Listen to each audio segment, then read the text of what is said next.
Hey y'all, welcome to my channel Reviewed, where we talk about all things television and film from today and yesteryear.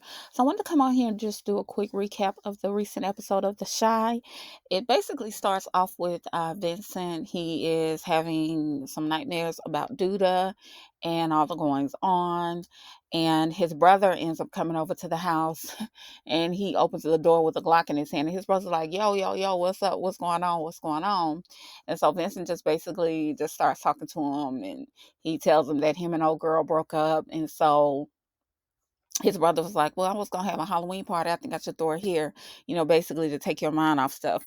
And so Vince was like, okay, yeah, whatever, that's cool. We also get in the episode where Keisha, Emmett, and Nuck are taking the kids trick or treating. Nuck ends up showing up at the house, and he was like, "Yeah, I want to go with y'all, basically to go trick or treat with my son." And I will say this: what I do like about um Nuck is that he just seems so excited that he's this kid's dad. And I don't know if it's because he still has feeling for Keisha or whatnot, but I do like the fact that the writers are showing how enthusiastic and how happy he is to be the kid's dad versus him being kind of not wanting to have anything to do with them. So, unfortunately, it is gonna cause a bit of a issue for Emmett, but ultimately he'll get over it because I mean he has no choice.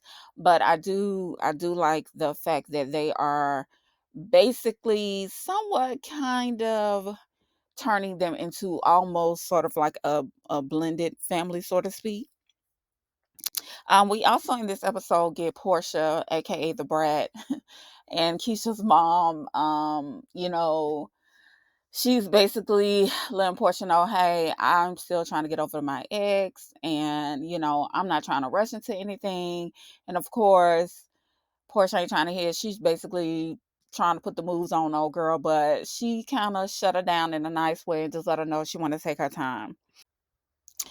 Also in this episode, we see Gemma and Maisha talking. Maisha lets Gemma know that she wants to fall back from music for a while. She wants to kind of concentrate on her photography. And Gemma was like, are you sure? And she was like, yeah, how am I going to figure out what sticks and what I really want to do if I don't try different things? So she's letting her know, she just wants to fall back for a while. Also, we get to the Halloween party. Papa shows up. He's passing out flyers, like he's trying to recruit souls to go to the church, child.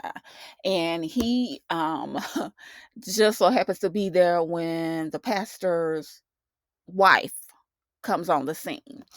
And he's like, "What is she doing here?" And old boy was like, "She wanted to come. She just dropping off some things." And he's like, "She shouldn't be up in here or whatever." So Papa ain't feeling it. He's not having it at all. But I think Papa is gonna be for a rude awakening because also in the episode we see him with the pastor and they are basically pulpit pimping, getting people to come up out their pockets for some cash.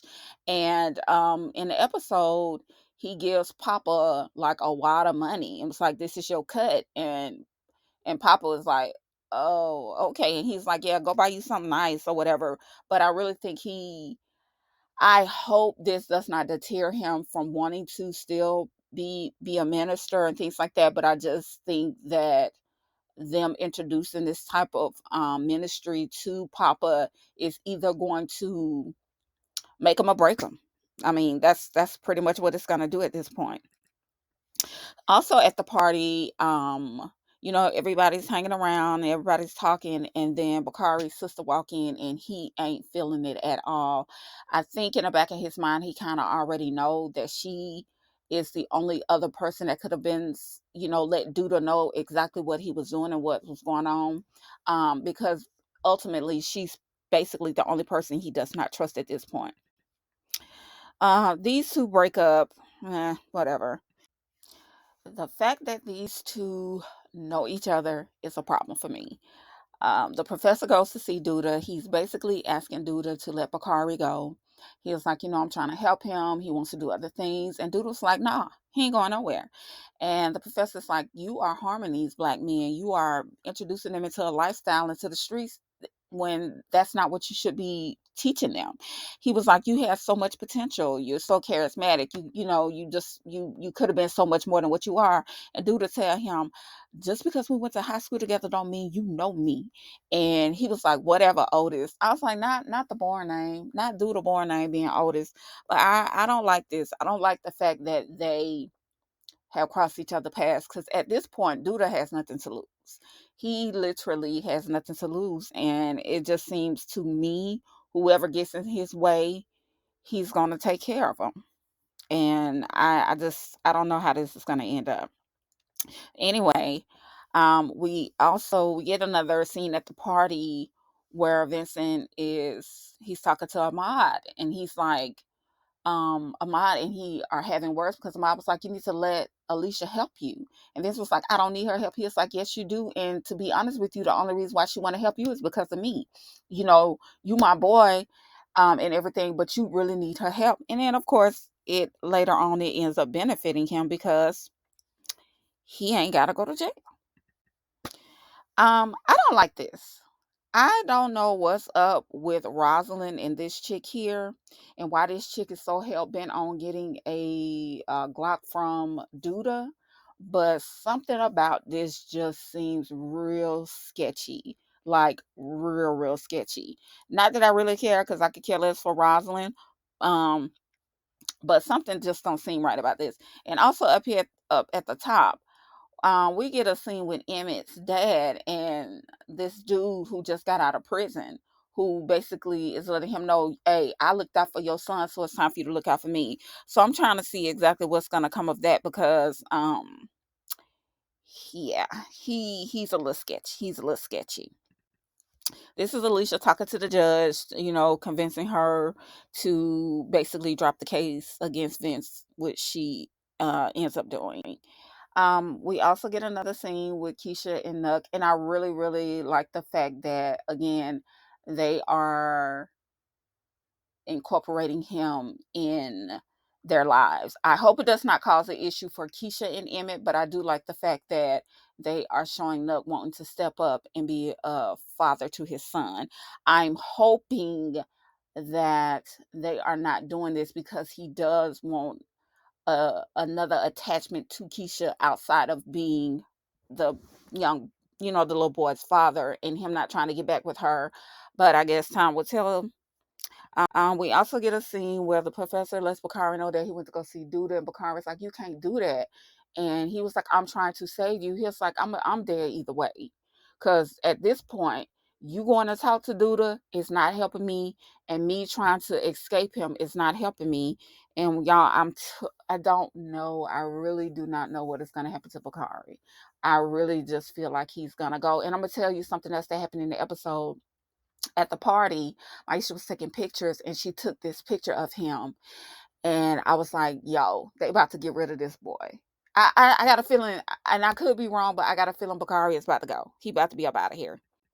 Um, we get this scene here where Bakari's sister let Gemma and Maisha know that she been working for Duda, and the looks on their face right here was enough for me, because they was like, yeah, now I wish you didn't tell me. You need to let your brother know what you've been doing." But I really think that she's starting to feel the pressure and the heat. Bakari's sister's starting to feel the pressure and the heat, because she realized she done got entangled up with some fools, because Duda is just that. This, of course, was my favorite part of the episode. When Alicia walked into the club, Duda thought it was Bianca, and he was like, "How did you get in here?" She said, "I have keys." She showed him the keys. Let me tell you something. Ali- Alicia is a G. She ain't scared of nobody. She was like, "I knew I shouldn't have sent no boy to do a woman's job." Babe, let me tell you something. I love, I love Lynn Whitfield. I know she's Alicia on here, but I love me some Lynn Whitfield. I love a good hard ass female boss. Like, she do not play the radio.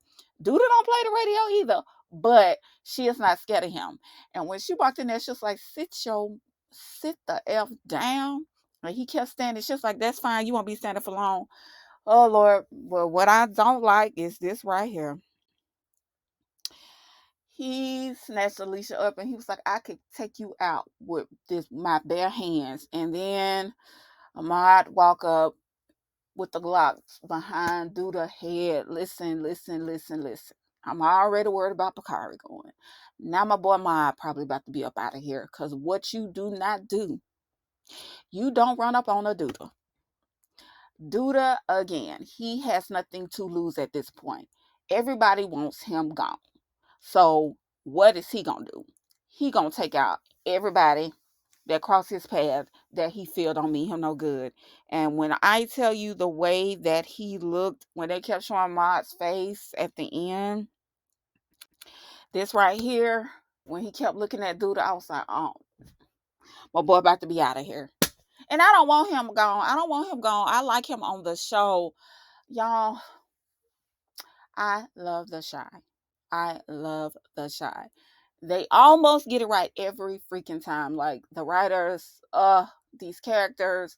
But I'm telling you, if they get rid of Maud, I already got a feeling we're gonna have to say goodbye to Bakari. But Maud, I really want Maud to stay. I really want him around. I don't know. I don't know. But anyway, you guys, let me know what you think about the episode if you watched it. Please be sure to like, share, and subscribe. And thank you for watching. And I will see you in the next video. Bye.